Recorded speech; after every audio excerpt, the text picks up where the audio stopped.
الحمد لله نحمده ونستعينه ونستغفره ونؤمن به ونتوكل عليه ونعوذ بالله من شرور أنفسنا ومن سيئات أعمالنا من يهده الله فلا مضل له ومن يضلله فلا هادي له ونشهد أن لا إله إلا الله وحده لا شريك له ونشهد أن محمدا عبده ورسوله أما بعد فإن خير الحديث كتاب الله وخير الهدي هدي محمد صلى الله عليه وسلم وشر الأمور محدثاتها وكل بدعة ضلالة وكل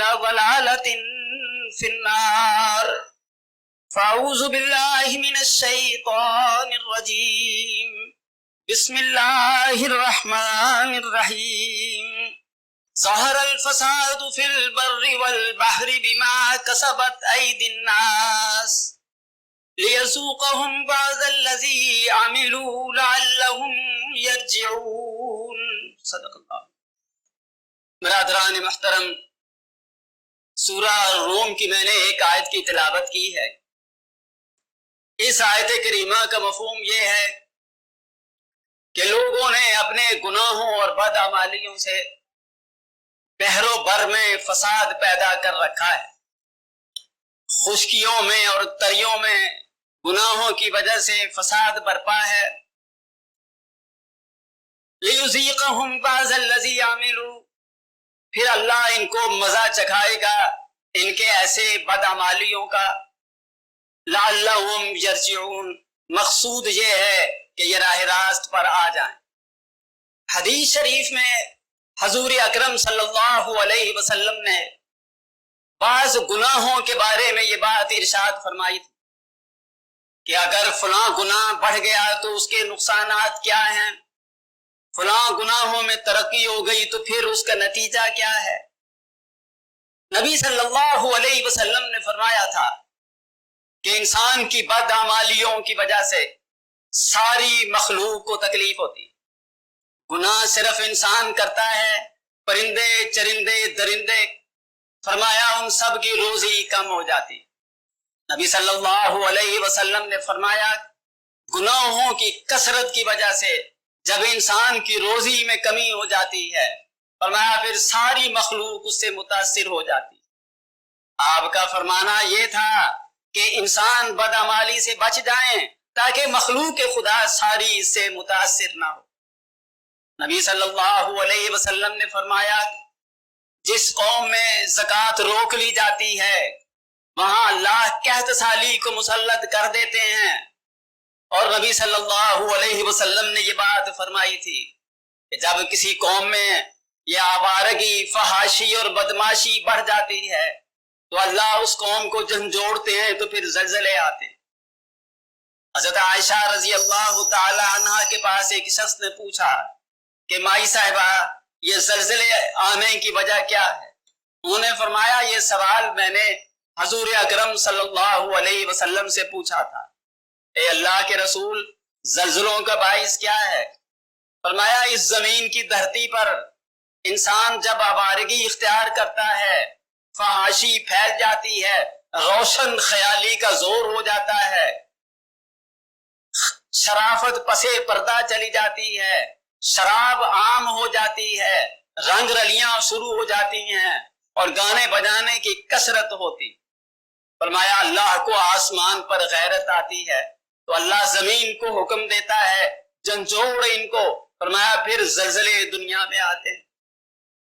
حضرت علی رضی اللہ تعالیٰ عنہ ایک روایت کے راوی ہیں ایک حدیث کے، انہوں نے 15 چیزیں بیان فرمائی تھی۔ فرمایا یہ 15 گناہ اس قسم کے ہیں قرب قیامت کے دن قریب قریب ان کی کثرت ہو جائے، جس میں حکام کا رشوت کھانا، زکوٰۃ کو تاوان سمجھنا، لوگوں کی امانتیں ہڑپ کر جانا، ماں باپ کی توقیر اور عزت کم ہو جانا، دوستوں کی محفلوں میں ہر وقت مصروف رہنا، اور آوارگی کی وہ ساری قسمیں جو مائی عائشہ رضی اللہ تعالی عنہا نے بیان فرمائی تھی، شراب نوشی کی کثرت، گانے بجانے کی کثرت، آوارہ چیزوں کلبوں کی کثرت۔ کلب کا نام تو اس وقت نہیں تھا، آج کل جتنی ماڈرن چیزیں ہیں وہ ساری آوارگی کے زمرے میں آتی۔ حضرت علی رضی اللہ تعالی عنہ فرماتے ہیں کہ نبی صلی اللہ علیہ وسلم نے فرمایا تھا جب ان تمام چیزوں کی کثرت ہو جائے گی تو علی پھر سرخ آندھی کا انتظار کرنا، اور پھر دیکھنا زلزلے آئیں گے، پانی کا عذاب آئے گا۔ یہ اس طرح کی باتیں حضور اکرم صلی اللہ علیہ وسلم نے بیان فرمائی تھی۔ نبی صلی اللہ علیہ وسلم نے فرمایا تھا اگر غلہ روک لیا جائے، کوئی آدمی غلے کا اجناس خوردنی کا سٹاک کرنا شروع کر دے، فرمایا وہاں اللہ بارش کو روک لیتے ہیں کہ یہ تو لوگوں سے نجائز نفع اٹھانے کی خاطر یہ اس مال کا سٹاک کر رہے ہیں، کھانے پینے کی چیزوں کا 40 دن سے سٹاک کر رہے ہیں۔ یعنی اس طرح کے جو گناہ تھے، ان گناہوں کا نتیجہ کیا نکلتا رہا ہے، وہ حدیث میں، قرآن مجید میں ساری امتوں کے واقعات ایسے ہیں جہاں اللہ کے کسی ایک حکم کی خلاف ورزی کی گئی، اللہ نے وہی ان کی گرفت فرما لی۔ یہ اللہ کی خاص کرم نوازی ہے۔ قرآن مجید میں ہے ما اصابکم من مصیبت فبما کسبت ایدیکم ویعفو عن کثیر۔ فرمائے لوگو اس بات کو یاد رکھ لو، جو مصیبتیں انسانوں پر آتی ہیں تمہارے اعمال کی وجہ سے آتی، فرمایا ویعفو عن کثیر، اور بے شمار چیزوں سے تو خدا درگزر کر لیتا ہے۔ اگر اللہ رب العزت ایک ایک گناہ پر گرفت کرنے لگے پھر تو زندگی دشوار ہو جائے۔ اور میں ساری تمہیں تکلیفیں جو زندگی میں پہنچ رہی ہیں وہ گناہوں کی کثرت کی وجہ سے پہنچ رہی ہیں۔ فرمایا وَيَعْفُو عَنْ كَثِيرٍ، اللہ بے شمار چیزوں سے صرف نظر کر لیتا ہے، اللہ درگزر فرما لیتے ہیں۔ تو یہ انسانی زندگی میں وقت جو ہے یہ گزر رہا ہے۔ قرآن مجید میں بعض واقعات ہیں کہ اللہ رب العزت نے کسی ایک بات پر ہی گرفت کر لی۔ آدم علیہ السلام کو اللہ نے یہ کہا تھا کہ تم اور تمہاری بیوی اس درخت کے قریب نہ جانا، فَلَا تَقْرَبَا هَٰذِهِ الشَّجَرَةَ فَتَكُونَا مِنَ الظَّالِمِينَ۔ اللہ کا ایک ہی حکم تھا اور ان سے کچھ ہی گناہ کا ارتکاب نہیں ہوا، یہ ایک اجتہادی غلطی ہو گئی، فرما فوراً اللہ نے اس کی گرفت فرما لی۔ فَلَمَّا ذَاقَ الشَّجَرَةَ بدت لهما سوآتهما وطفقا يخصفان عليهما من ورق الجنة۔ اللہ نے فوراً جنت کا لباس فاخرہ ان کا اتروا لیا، پھر وہ برہنہ ہو گئے تو جنت کے درختوں کے پتوں کے ساتھ جسم کو ڈھانپنے لگے۔ جب یہ کیفیت ہو جائے، اللہ رب العزت گرفت فرما لیں، پھر کیا علاج ہے اس گرفت سے نکلنے کا؟ اس کا علاج بھی قرآن مجید میں ہے۔ اللہ ہی نے سجایا تھا آدم علیہ السلام کو، وہ سورہ اعراف میں وہ دعا ہے جو انہوں نے فرمائی تھی، ربنا ظلمنا انفسنا وَإِن لَّمْ تَغْفِرْ لَنَا وَتَرْحَمْنَا لَنَكُونَنَّ مِنَ الْخَاسِرِينَ۔ یہ جبل رحمت کو جبل رحمت اس وجہ سے کہتے ہیں جو عرفات میں ہے۔ یہاں کھڑے ہو کر آدم علیہ السلام نے کہا تھا، اے اللہ ہم نے تو اپنی جانوں پر ظلم کیا ہے، ربنا ظلمنا انفسنا وَإِن لَّمْ تَغْفِرْ لَنَا وَتَرْحَمْنَا، اور اگر تو نے ہم پر رحم نہ فرمایا، اے اللہ تو نے اگر ہماری بخشش نہ فرما دی، لَنَكُونَنَّ مِنَ الْخَاسِرِينَ، تو ہم تو بہت ہی نقصان اٹھانے والوں میں سے ہو جائیں گے۔ اس گناہوں پر جب اللہ گرفت فرماتا ہے تو اس سے گرفت سے بچنے کا نسخہ کیا ہے؟ اللہ کی طرف رجوع کرنا، اللہ سے توبہ اور استغفار کرنا، اللہ سے معافی کی درخواست کرنا۔ حدیث میں ہے اتنی رقت انگیزی سے اور اتنی دل کی گہرائی سے وہ دعا مانگتے تھے جیسے زمین آسمان گھوم رہے ہوں۔ آدم علیہ السلام کی یہ کیفیت تھی۔ قرآن مجید میں حضرت نوح کا واقعہ آتا ہے کہ نوح علیہ السلام اللہ کے وہ نبی تھے جو حضرت آدم کے بعد بڑے نامور نبی ہوئے، قدیم ترین زمانہ۔ یہ اپنی قوم میں واعظ و نصیحت کرتے رہے اور لوگ مذاق ان کا اڑاتے رہے۔ جس طرح آج کسی کے سامنے اسلام کی بات کرو، اس کو وہ دہشت گردی کا نام دے دیتے ہیں. شاید ایسا ہی کوئی نام اس زمانے میں انہوں نے تجویز کیا ہوا ہوگا ان اعمال کا جس کی طرف نوح علیہ السلام بلاتے تھے. اور کئی دفعہ ایسا ہوتا کہ اتنا قوم ان کو مارتی کہ نوح بے ہوش ہو جاتے اور بعض اوقات باندھ دیتے ان کو اور مار مار کر تکلیفیں پہنچاتے. اللہ یہ سارے منظر دیکھ رہے تھے. اللہ کی یہ عادت ہے کہ فوری گرفت نہیں فرماتے، لیکن اللہ سے بچ کر کوئی جا کہاں سکتا ہے. اللہ کے دین کا مذاق اڑایا جائے، اللہ کے نبیوں کو تکلیف پہنچائی جائے، تو وہ بہت اپنی قوم کو سمجھاتے تھے اور ان کو پتا تھا گناہوں کی کثرت کی وجہ سے نیکی کی طرف نہیں آتے.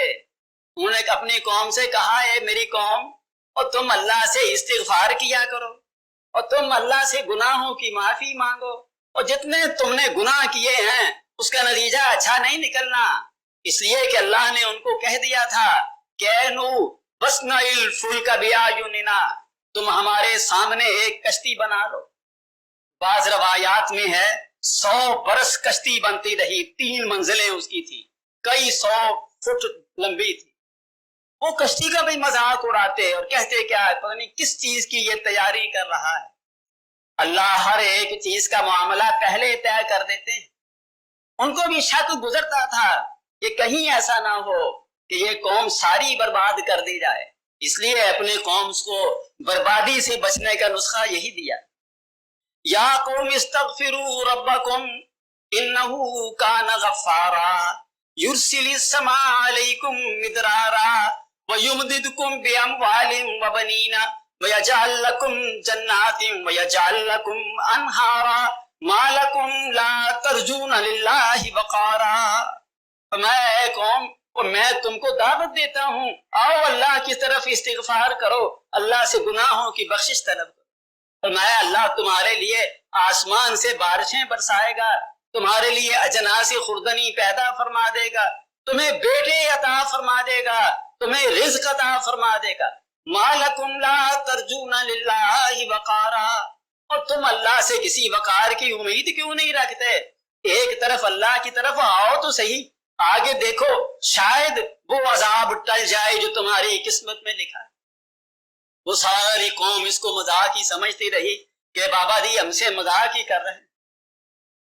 وَقَالَ نُوحُ رَبِّ إِنَّهُمْ عَصَوْنِي، فرمایا نوح علیہ السلام نے کہا اے میرے اللہ، اور میری اس قوم نے تو میری ہر چیز کی نافرمانی، یہ تو گناہ ہی کے پیچھے لگے ہوئے ہیں. تو جب اللہ کے نبی نے بھی یہ بات کہہ دی کہ اللہ میں تو ان سے 900 برس مسلسل تبلیغ فرماتے رہے اور قوم ہدایت کی طرف نہ آئی. قرآن مجید نے آگے اس کا نتیجہ نکالا مما خطیاتہم اغرقوا فادخلوا نارا ولم یجدوا لهم من دون اللہ انصارا. مما خطیاتہم، ان کی پے در پے خطاؤں سے، ان کے گناہوں کے انبار سے، اغرقوا وہ سارے غرق کر دیے گئے، وادخلوا نارا اور وہ جہنم میں بھی داخل کر دیے، وَلَمْ يَجِدُوا لَهُم مِّن دُونِ اللَّهِ أَنصَارًا، انہوں نے اللہ کے سوا کوئی مددگار ہی نہیں پایا. ان کو گمان تھا شاید فلاں چیز کی وجہ سے بچ جائیں، کوئی بچاؤ کی صورت نہیں تھی. تو اللہ کے نبی نے یہ بات بھی کہی رَبِّ لَا تَذَرْ عَلَى الْأَرْضِ مِنَ الْكَافِرِينَ دَيَّارًا إِنَّكَ إِن تَذَرْهُمْ، اے اللہ اگر ایک گھر دشمنوں کا، اپنے دشمنوں کا زمین پر نہ رکھ، اگر تم نے ان کو چھوڑ دیا یہ جس کو جنیں گے وہ فاجر اور کافر ہی ہوگا، اے اللہ ان کی نسل معدوم کر دے. سورۃ نوح میں یہ واقعہ ہے، سورہ ہود میں تفصیل کے ساتھ واقعہ ہے کہ اللہ کی گرفت میں یہ قومیں جب آئیں بچنے کی پھر کوئی صورت نہیں تھی. اس کے بعد کے نبیوں میں اللہ کے نبی صالح علیہ السلام، قوم سمود کے یہ نبی تھے صالح. قرآن مجید میں ان کا تذکرہ ہے وَإِلَىٰ ثَمُودَ أَخَاهُمْ صَالِحًا، اللہ نے قوم سمود میں صالح علیہ السلام کو بھیجا. انہوں نے اپنی قوم سے کہا کہ تم میری قوم ایک اللہ کی بندگی کرو، شرک سے اظہار بیزاری کر.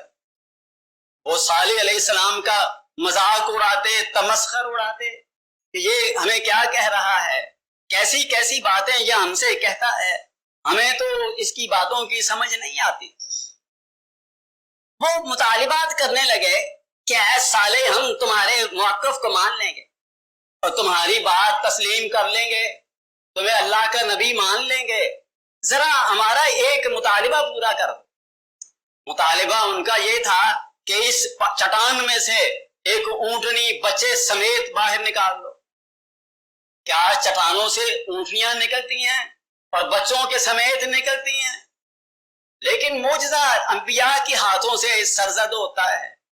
معجزہ کہتے ہی اس چیز کو ہیں جس سے انسانی عقل عاجز آ جائے، کوئی اس کی ایکسپلینیشن نہیں ہے کہ یہ کیسے ہوا کیوں ہوا۔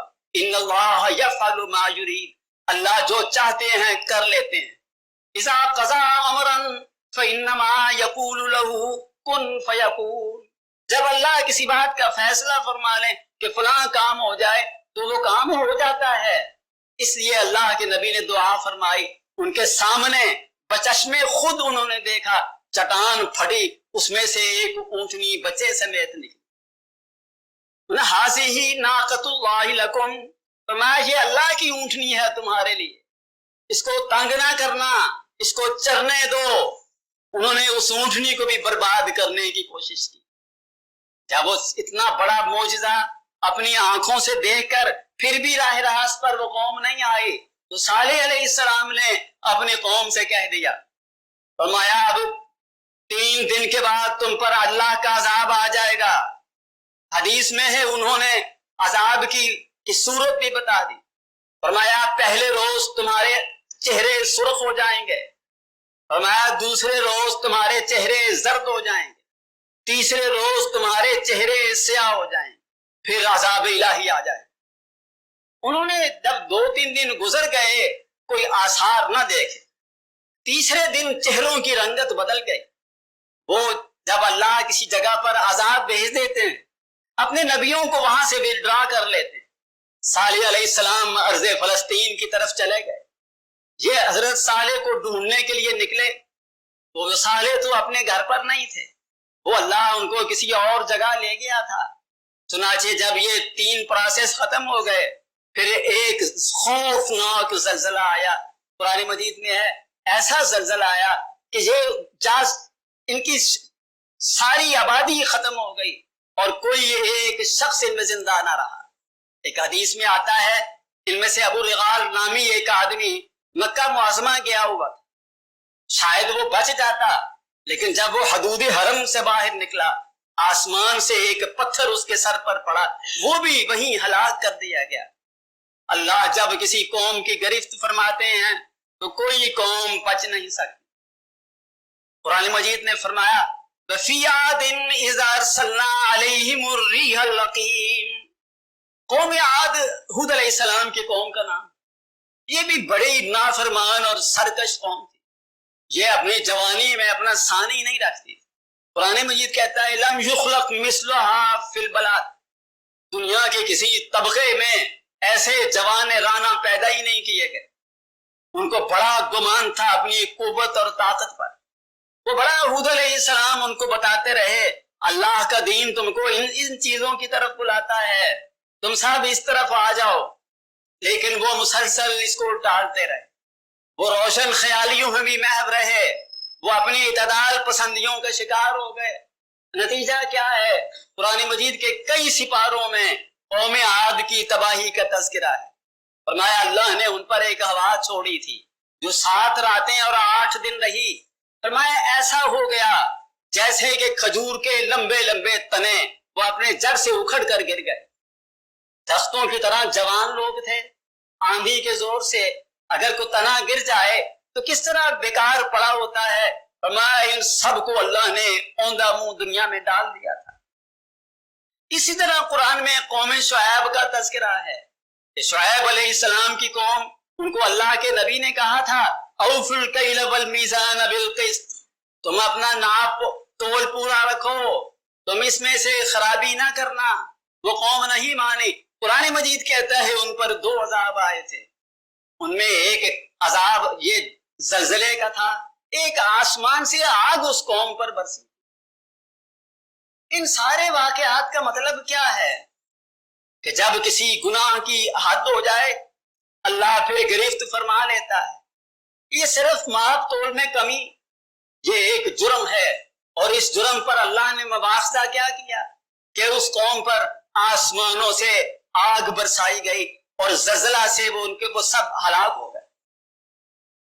جب بھی کبھی اللہ چاہیں تو معمولی بات پر بھی گرفت کر سکتے، اس لیے نبی صلی اللہ علیہ وسلم نے فرمایا تھا کسی گناہ کو حقیر نہ سمجھو اور کسی نیکی کو بھی حقیر نہ جانو، فرمایا لا تحقرن من المعروف شیئا ولو ان تلقى اخاك بوجه طلیق، فرمایا نیکی کی کسی چیز کو حقیر نہ جانا کرو، چاہے ایک مسلمان بھائی کو خندہ پیشانی سے ملنا کیوں نہ ہو۔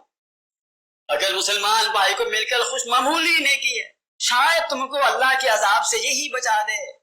فرمایا اتقوا النار، اللہ کی آگ سے بچ جاؤ، ولو بالشق تمرۃ، چاہے کھجور کے ایک چھلسے سے بچو۔ اگر تھوڑی سی کھجور راہ خدا میں دے سکو اور اسے آگ سے بچ سکو، یہ بھی فرمایا بچنے کا ایک ذریعہ ہے۔ حضور اکرم صلی اللہ علیہ وسلم کے زمانہ میں بھی آیا قرآن مجید میں نے واقعہ یہ سارا عرض کیا تھا کہ جنگ احد ہونے والی تھی، حضور اکرم صلی اللہ علیہ وسلم نے ایک جبل رمات ہے مدینہ مکہ معظمہ ہے مدینہ شریف، وہ ایک پہاڑی کا تودا ہے، آپ نے ایک جنگی کمانڈر کی حیثیت سے جائزہ لیا کہ دشمن کا حملہ کہاں کہاں سے ہو سکتا ہے۔ پیچھے ایک وادی ہے، وہ دشمن اچانک وہاں سے نمودار ہو سکتا تھا۔ نبی صلی اللہ علیہ وسلم نے حضرت عبداللہ ابن جبیر رضی اللہ تعالیٰ عنہ کو مقرر کیا کہ عبداللہ تم یہاں 50 تیر اندازوں کے ساتھ اس گھاٹی پر رہنا، تم نے نیچے نہیں اترنا۔ نبی صلی اللہ علیہ وسلم نے فرمایا اگر تم یہ دیکھو کہ پرندے میدان جنگ میں ہمارے گوشت کو نوچ رہے ہیں پھر بھی تم نے اس درے کو نہیں چھوڑا۔ جب جنگ شروع ہوئی تو دشمن پیچھے ہٹنے لگا، اس کے شکست کے آثار نظر آ گئے کہ دشمن بھاگنے والا۔ ان میں سے بعض نے یہ اجتہادی غلطی کی، یہ جنگ کا تو فیصلہ ہو رہا ہے اور ہم یہیں کھڑے رہیں۔ قرآن مجید میں آتا ہے اذا فشلتم وتنازعتم فی الامر، کہ تم نے کمزوری دکھائی، تم صحیح معاملے میں جھگڑنے لگے، نہ یہ تم نے کیا کیا، نتیجہ یہ ہے کہ خالد یہ 12 آدمی اوپر رہ گئے، 38 آدمی جو ہے وہ نیچے آ گئے، 12 تو لڑتے لڑتے وہاں شہید ہو گئے کہ اللہ کے نبی نے فرمایا تھا کہ اس درے کی حفاظت کرنی ہے، اور باقی جو نیچے آ گئے تھے درہ خالی ہو گیا۔ خالد ابن ولید 200 سواروں سے دوسری طرف سے حملہ آور ہو گئے، مسلمانوں کی صفیں ٹوٹی ہوئی تھی، پاؤں اکھڑ گئے، بڑے بڑے شیر شہید ہو گئے۔ آسمان نے ایسے شیر پہلے کبھی نہیں دیکھے۔ میں نبی صلی اللہ علیہ وسلم کے چچا سید الشہداء حمزہ رضی اللہ تعالیٰ عنہ شہید، میں مصعب بن عمیر رضی اللہ تعالیٰ عنہ، یہ مدینہ شریف میں سب سے پہلے دین کی تعلیم انہوں نے دی۔ صحابہ میں یہ 2 صحابیوں کی شکل چہرے کا خط و خال حضور سے ملتے تھے، ایک حسن ابن علی، حضرت حسن کی شکل، ایک مصعب بن عمیر کی شکل نبی صلی اللہ علیہ وسلم سے ملتی۔ جب یہ شہید ہو گئے تو یہ افواہ گردش کرنے لگی تھی کہ محمد رسول اللہ صلی اللہ علیہ وسلم شہید ہو گئے، مصعب بن عمیر بھی شہید ہو گئے، اس ایک اجتہادی غلطی پر کہ اللہ کے نبی نے تم کو یہاں پوسٹ کیا تھا، تم نے اپنے پاس سے فیصلہ کیوں کیا، تم نے کیوں روگردانی کی۔ اب یہ جو قرآنی یا حدیث کے واقعات ہیں آپ دیکھ رہے ہیں، اللہ جب چاہتے ہیں جس مرضی واقعہ پر گرفت فرما لیتے ہیں۔ اگر ہم اپنی زندگیوں کا جائزہ لیں، کیا کسی ایک گناہ کا ارتکاب ہوتا ہے؟ کیا گناہوں کی فہرست مرتب کریں تو وہ ختم ہو سکتی ہے؟ اللہ کا یہی قانون کہ وَيَعْفُو عَن كَثِيرٍ مَا أَصَابَكُم مِّن مُّصِيبَةٍ فَبِمَا كَسَبَتْ أَيْدِيكُمْ وَيَعْفُو عَن كَثِيرٍ۔ فرمایا اے لوگو تم جان رکھو یہ بات ہمیشہ کے لیے، ساری دکھ اور مصیبتیں تمہاری بدعمالی کی وجہ سے ہوتی ہیں، لیکن اللہ کا کرم یہ ہے کہ وہ بے شمار کرم نوازیوں کر کے تمہیں گناہوں سے کے باوجود درگزر فرما لیتا ہے۔ لیکن کیا یہ درگزر فرمانے کی ہمیشہ کی گارنٹی ہے؟ یہ اس کی کوئی گارنٹی نہیں ہے۔ حدیث میں آتا ہے جب حضرت عمر رضی اللہ تعالی عنہ کے زمانہ میں یہ سائپرس قبرص فتح ہو گیا، یہ بہت مالدار علاقہ تھا اور مسلمان اس پر قابض ہو گئے، بے شمار مال غنیمت ہاتھ آیا۔ ظاہر ہے کہ جو وکٹوریس فوج ہو، فاتح فوج، اس کے عزائم کتنے بلند ہوتے ہیں، ان کی خوشیوں کی انتہا کوئی نہیں تھی کہ ہمیں بڑی زبردست فوجی کامیابی حاصل ہوئی۔ انہوں نے دیکھا کہ سارے لوگ خوشیاں منا رہے ہیں، نبی صلی اللہ علیہ وسلم کے ایک صحابی ابو درداء رضی اللہ تعالیٰ عنہ ایک کونے میں بیٹھ کر رو رہے ہیں۔ ان کے پاس اکابر صحابہ آئے بڑے بڑے، اے ابو درداء، آج اس خوشی کے موقع پر بھی تم رو رہے ہو، اب اس میں رونے کی کیا بات ہے؟ وہ کہنے لگے بھائیو، یہ ہماری طرح کے انسان تھے جو ان بستیوں کے مالک تھے، سارا مال و زر یا جواہرات، یہ سونے، اس کے مالک یہ تھے، ان کی بدعمالیاں ان کو کھا گئیں، نتیجہ یہ ہے کہ اللہ نے ہم کو فاتحہ کر دیا، یہ مفتو ہو گئے۔ اے میرے بھائیو، اگر ہم کبھی گناہ کا شکار ہو گئے، دیکھنا ہماری ذلت اور رسوائی بھی ایسے ہی ہو۔ اس خیال سے آنسو رکتے ہی نہیں تھے کہ ان کے اعمال ان کو کھا گئے، اگر ہم بدعمالی کے شکار ہو گئے تو پھر ہمارا کیا بنے گا؟ حضرت عمر رضی اللہ تعالیٰ عنہ کو اس کا احساس تھا کہ اگر فتوحات بہت ہوتی رہیں اور مال غنیمت مدینے میں آتا رہا، ممکن ہے وہ گناہ بھی ساتھ ہی ٹریول کر کے آ جائیں جو دولت کی وجہ سے پیدا ہوتے ہیں۔ ایک دن بہت مال آیا مسلمانوں کے پاس، جب مدینے میں پہنچایا گیا، اتنا مال کبھی مسلمانوں نے دیکھا نہیں۔ حضرت عمر رضی اللہ تعالیٰ عنہ نے خطبہ دی، خطبے کے الفاظ یہ تھے، اے اللہ، تو نے فتوحات دے دی ہیں، عجم کا سارا مال یہاں آ گیا، فرمایا اے کاش آج عرب اور عجم کے درمیان ایک آگ کی دیوار بن جائے تاکہ عجمی تہذیب عرب میں نہ آئے، وہ روشن خیالی کہیں ٹریول کر کے مدینے میں نہ آ جائے۔ رو رو کر دعائیں کرتے تھے، ان کو خوشی نہیں تھی اتنی مال آنے کی، جتنا غم اور خوف ان کو اس بات کا تھا کہ کہیں ان قوموں کی بد کرداریاں وہ بھی ٹریول کر کے مسلمانوں میں نہ آ جائے۔ اور جب یہ مسلمانوں میں آئیں تو پھر کیا ان کا نتیجہ نکلا؟ یہ ابن اسیر دمشقی نے ایک کتاب لکھی، ابن اسیر دمشقی، وہ کہتا ہے کہ مسلمان جہاں جاتے تھے فتح ان کے قدم چومتی تھی۔ مسلمانوں نے مدائن جب فتح کیا تو فوج ان کی بھاگی، دریا سے سارے پار ہو کر چلے گئے اور دشمن ڈر گیا، کہنے لگا وہ گھوڑے دریا میں ڈال دیے ہیں، دیواں آمدن، دیواں تو دیو آ گئے ہیں، ان کا مقابلہ کون کرے گا؟ اس نے 15 20 30 واقعات ایسے لکھے ہیں کہ جب اخلاقی حالت ٹھیک ہو، اعمال ٹھیک ہو، سمندر بھی زیر ہو جاتے ہیں۔ جب اخلاقی حالت ٹھیک نہ رہے، کوئی چیز کسی کا ساتھ نہیں دیتی ہے۔ انہوں نے کہا جب یہ ہلاکوں نے حملہ کیا تھا، ایک ضرب المثل بن گئی کہ اگر کوئی کہے کہ ان ہلاکوں کے ساتھیوں کو شکست ہو گئی ہے، اس کو جھوٹا سمجھ لو کہ یہ ممکن ہی نہیں ہے کہ یہ بات سچی ہو کہ ہلاکو اور اس کے ساتھی چنگیزی یہ شکست کھا گئے۔ وہ کہتے ہیں کہ ایک بلڈنگ میں 24 مسلمان چھپے ہوئے تھے، ایک عورت آئی ہلاکو کے لشکر سے، اس نے 24 کے 24 مار دیے، وہ سب قتل ہوتے گئے اس گمان میں کہ یہ مارنے والا کوئی مرد ہے۔ جب اخلاقی گراوٹ یہاں تک چلی جاتی ہے تو پھر کوئی سہارا نہیں ہوتا، اللہ ایسی قوموں کو ذلیل کر دیتا ہے۔ اسی ہلاکو نے عروس البلاد بغداد پر حملہ کیا تھا، 3 دن میں 8 لاکھ انسانوں کو ذبح کیا۔ یہ دریائے دجلہ جس پر آج امریکہ خون بہا رہا ہے، پہلے بھی اس پر غیر یہ کام کرتے رہے ہیں۔ کئی روز سرخ خون تلتا، دریا کا رنگ سرخ ہو گیا، تمام قطب نظر آتش کر دی، کئی روز دریا کا پانی کالا ہو گیا، علم بھی بہہ گیا، جوان بھی بہہ گئے، قوم بھی بہہ گئی۔ یہ تو پوچھتا نہیں تو کوئی پوچھتا نہیں، اور اگر اللہ ہی سہارا نہ بنے، کوئی سہارا ہی نہیں ہوتا۔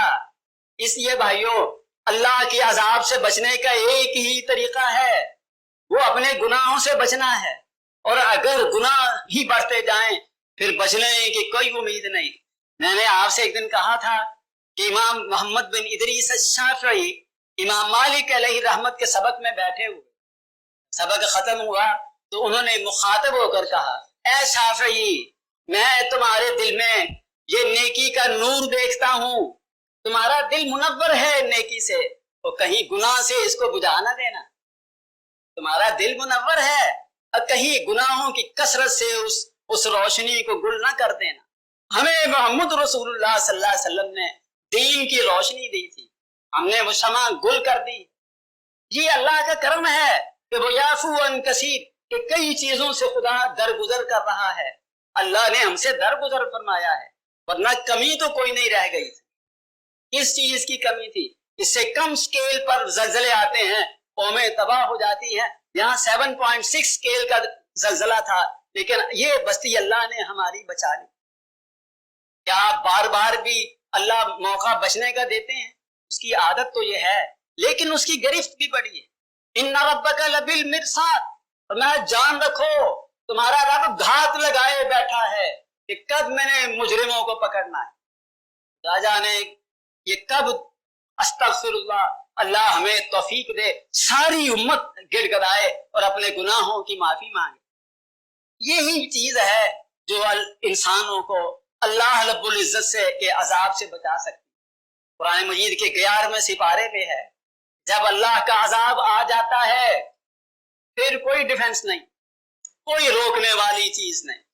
اللہ نے مثال دی کہ ساری دنیا کی ہسٹری میں عذاب کے رک جانے کی ایک ہی مثال ہے، اللہ قوم یونس، فرمایا عذاب کا کہہ گئے یونس علیہ السلام اپنی قوم کو کہ تم پر عذاب آ جائے گا۔ پہلے تو انہوں نے یقین نہیں کیا، جب وہ آثار دیکھے، جب فضا بدلنی شروع ہوئی اور پتہ کیا یونس کا تو نہیں تھے گھر پر، ساری قوم نکل آئی۔ کہتے ہیں انہوں نے چیتھڑے پہن لیے، اپنا لباس فاخرہ اتار دیا، عاجزی لے آئے، جانوروں کو لے آئے، بیوی بچوں کو لے آئے۔ 1,00,000 کی آبادی کا شہر تھا نینوا، وہ سارے اکٹھے ہو کر میدان میں آ گئے، اتنا گڑ گڑائے، اتنا استغفار کیا، اللہ نے عذاب کے فرشتوں کو واپس بلا لیا کہ اگر سبھی لوگ سب گڑ گڑائیں تو اللہ کی رحمت جوش میں آ جاتی۔ یہی ایک فارمولہ ہے اپنے اللہ کی رحمت کو طلب کرنے کا کہ ہم اسی کو مخاطب کرتے رہیں۔ میں وَاسْتَغْفِرُوا رَبَّكُمْ، اپنے ہی رب سے استغفار کرو، إِنَّهُ كَانَ غَفَّارًا، وہی بخشش فرمانے والا ہے۔